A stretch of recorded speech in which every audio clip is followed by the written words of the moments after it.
Me encuentro en estos momentos con María Oropeza, exprisionera política del régimen de Nicolás Maduro. Ella está viendo la luz, está tratando de recuperar su vida y la tenemos aquí en Radar 24 con este testimonio realmente muy potente y explosivo y que la comunidad internacional tiene que conocer. ¿Cómo estás, María? Hola Carmen, muchísimas gracias por la invitación a ti y a todo el equipo. Un placer que nos puedas dar este tiempo y realmente que la comunidad internacional pueda pues, saber en primera persona de este dolor.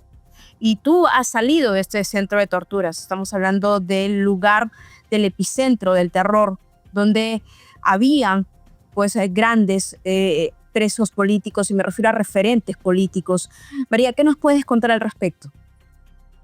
Bueno, creo que en mi caso, que fueron 18 meses de encarcelamiento injusto, fue un tiempo que sirvió para comprobar que todo lo que hemos denunciado en Venezuela durante más de 20 años, pues lamentablemente es una realidad.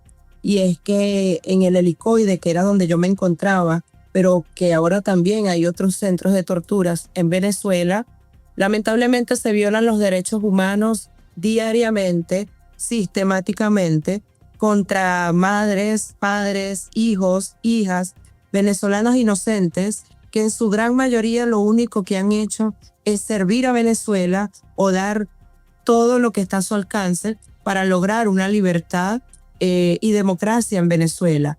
Y creo que definitivamente el tiempo que estuve allí recluida pude comprobar que sí, este es un sistema que viola los derechos humanos y que en definitiva debemos salir de ellos lo antes posible. 18 meses, María Oropeza, estuviste en el Helicoide. ¿Cuál fue el momento más difícil o la situación más difícil que has tenido que vivir dentro de ese centro de torturas? Bueno, la verdad es que todos los días era una historia distinta en el Helicoide. Lamentablemente, allí se tenía que vivir un día a la vez porque todos los días te sorprenden con algo. Por ejemplo, yo tuve que atravesar el triste dolor de perder a mi abuela y no estar con ella en sus últimos días de vida. No pude tampoco estar ni en su velorio, ni en su entierro, ni en los rosarios, que ni siquiera acompañar a mi mamá en ese dolor tan grande de que, bueno, ella estaba perdiendo a su mamá y yo estaba perdiendo a mi abuela. Y que además yo me tuve que enterar, su muerte fue el 22 de diciembre a las 12:05 de la madrugada aproximadamente, pero yo me enteré fue a las 3 de la tarde de ese día, porque nosotros estamos totalmente incomunicados. Y una amiga, que es Sofía, que era una de mis compañeras, Sofía tenía una llamada con su esposo, le habían permitido una llamada, y fue su esposo quien le avisó a Sofía que por favor yo pidiera una llamada de emergencia, porque mi abuela en ese momento se encontraba muy mal. Y cuando yo, por fin me dieron la llamada, que eran como las 3:30 aproximadamente, la noticia que me dan es que mi abuela ya había fallecido. Entonces son cosas difíciles de procesar, porque yo sé que no podemos ir en contra de los designios de Dios cuando decide llevarse a un ser querido, pero ¿quién me devuelve a mí el derecho de poder despedirme de mis seres queridos? Porque además yo estaba de manera injusta en ese centro de tortura. María, pero hay momentos y episodios también donde tú has compartido con otros presos políticos. ¿Podrías, por favor, comentarnos cuál es el momento que se quedó grabado en tu mente donde incluso estuvieron pues ahí como si fuera un campo de concentración? Sí, pasó el 27 de diciembre del año 2024.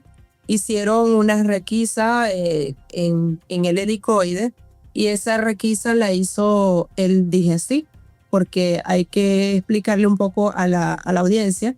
Aquí existen varios organismos de represión. Uno de ellos es el SEBIN, que es el que custodia el centro de detención El Helicoide, que es el servicio de inteligencia. Pero el DGCIN es la Dirección de Contrainteligencia Militar, que pertenece a la Fuerza Armada. Y el DGCIN fue hasta el Helicoide a hacer una requisa. Eran aproximadamente las 6:50 de la mañana cuando nos levantan a todos. En su gran mayoría, por supuesto, estaba durmiendo el pijama. En nuestro caso, afortunadamente, como teníamos 40 días sin salir al sol, ese día nos dijeron que íbamos a salir el sol a las 7 de la mañana. Y nosotros ya a las 6:50 estábamos ya casi listas, es decir, teníamos al menos el uniforme para salir. Y ellos llegaron con armas largas, abrieron la puerta. Por supuesto que nosotros nos asustamos porque en ese momento tú no sabes qué es lo que está sucediendo. Y lo primero que pensamos fue, nos van a matar, porque no sabíamos qué era lo que ellos querían hacer. Y en mi caso, a mí quien me detuvo inicialmente el 6 de agosto de 2024 era el DIGESIM. Por tanto, yo reviví ese momento. Entonces nos sacan de la celda, nos ponen las manos hacia atrás, nos esposan con tiraje, nos sacan a la cancha del helicoide y cuando vemos la cancha estaban todos los demás presos políticos que se encuentran allí en ese centro de reclusión, estaban todos, éramos en ese momento como 200 aproximadamente, todos esposados con las manos hacia atrás, sentados en la cancha. Nosotras lo mismo, también teníamos que hacer lo mismo. Y luego nos pusieron un número a cada uno. En mi caso fue el número 13. Creo que era innecesario todo eso porque primero no sé qué era lo que estaban buscando exactamente. Y allí se encontraban las autoridades nacionales del DIGESIM y del SEBIN, es decir, las autoridades que muchos ya conocen.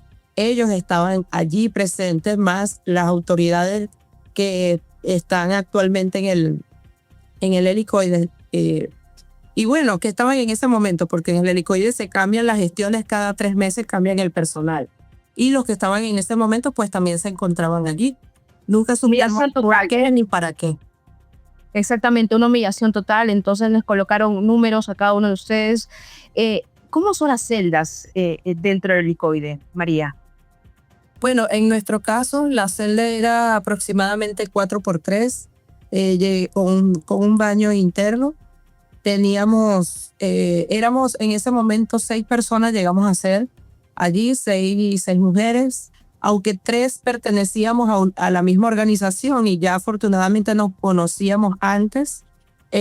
Las otras 3 compañeras nos conocimos fue allí y ambas nos tocó aprender a convivir juntas. Afortunadamente, bueno, la solidaridad entre nosotras siempre prevaleció y la amistad también. Es decir, yo compartí celda con Diana, con Margarita, con Sofía, con Dignora, con Catalina y debo decir que estar con ella fue lo que me ayudó a sobrevivir en ese momento tan duro. Nosotras no teníamos ventana, no había ningún tipo de ventilación, no sabíamos si era de día o si era de noche, salvo por un reloj que nos habían llevado nuestros familiares. Era lo que más o menos nos guiaba en cuál era el horario que teníamos. A veces habían unos custodios que lamentablemente querían humillarnos o hacer, digamos, algún tipo de maldad y nos cerraban la llave del agua y nos tocaba hacer 6 mujeres, pipí sobre pipí. Nos costaba bajar las posetas y era mucho más duro cuando, por ejemplo, en mi caso una vez tenía el periodo menstrual y bueno, no teníamos